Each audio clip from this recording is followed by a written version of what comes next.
While Teslas and the like make for good headlines, the reality is that even if every car on the roads today went electric, it wouldn't be enough to curb global emissions to avoid catastrophic climate change.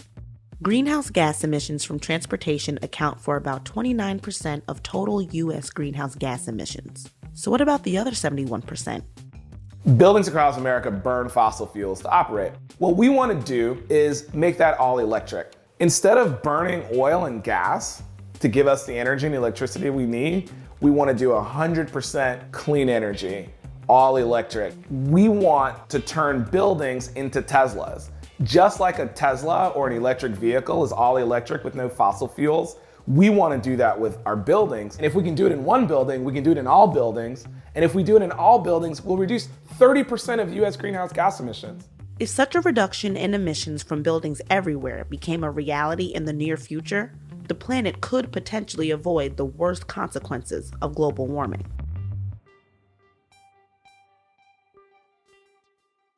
Donnell Baird is the CEO and founder of BlocPower, whose mission is to help America's building infrastructure go green.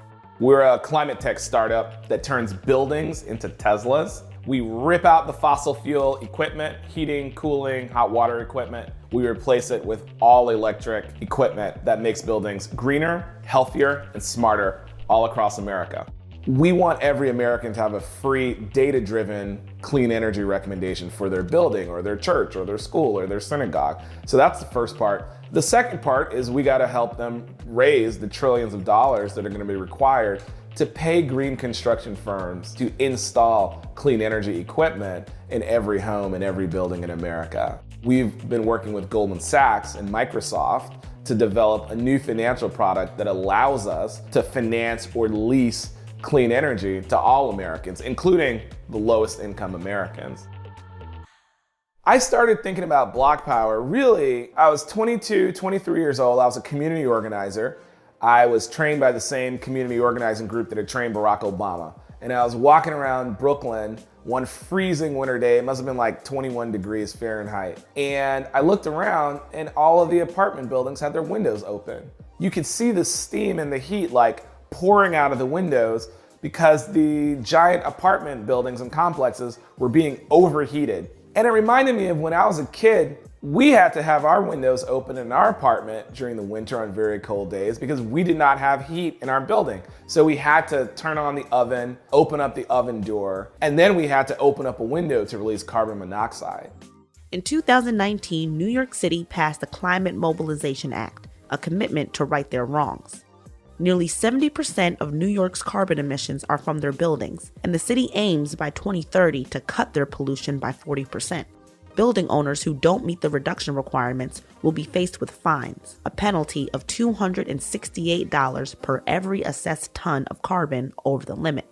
What we're doing is trying to modernize energy efficiency in green buildings by building it right from day one, with software, with mobile computing, cloud computing, statistical analysis, machine learning, using the Internet of Things and low-cost sensors.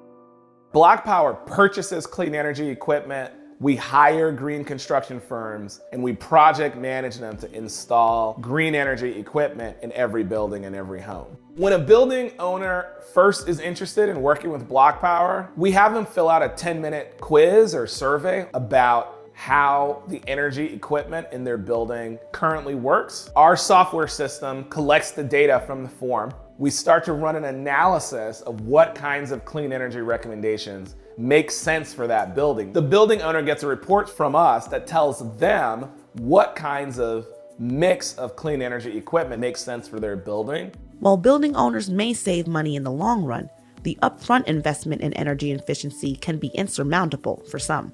Based on data from the Department of Energy, the national average energy burden for low-income households is 3 times higher than for other households. One of the main reasons is that low-income homes are more frequently burdened with outdated equipment and other poor housing conditions that can lead to higher than average energy use and costs. Groundswell, a nonprofit renewable energy advocacy group, noted in an analysis that the bottom 20% of earners spend almost 10% of their income on electricity.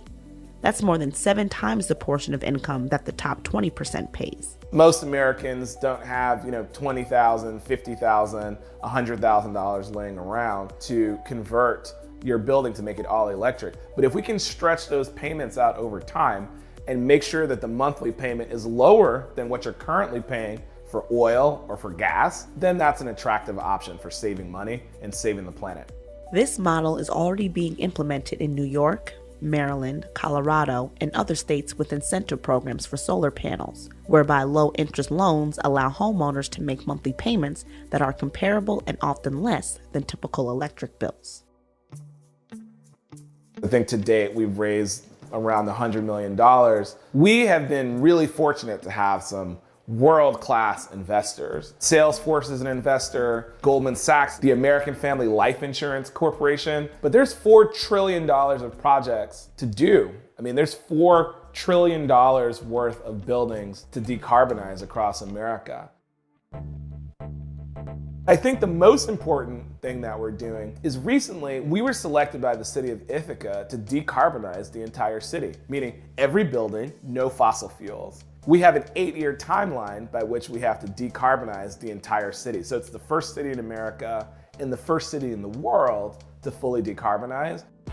We know that we have 8 or 9 years to make massive interventions in the way that we operate and the way that our economy works in order to avoid the worst impacts of climate change. And if we can decarbonize all cities across America, then 30% of our greenhouse gas emissions will be avoided. And that means America will have led the world away from the worst consequences of climate change. And so we're feeling the pressure, but we're really excited to try and step up to the challenge.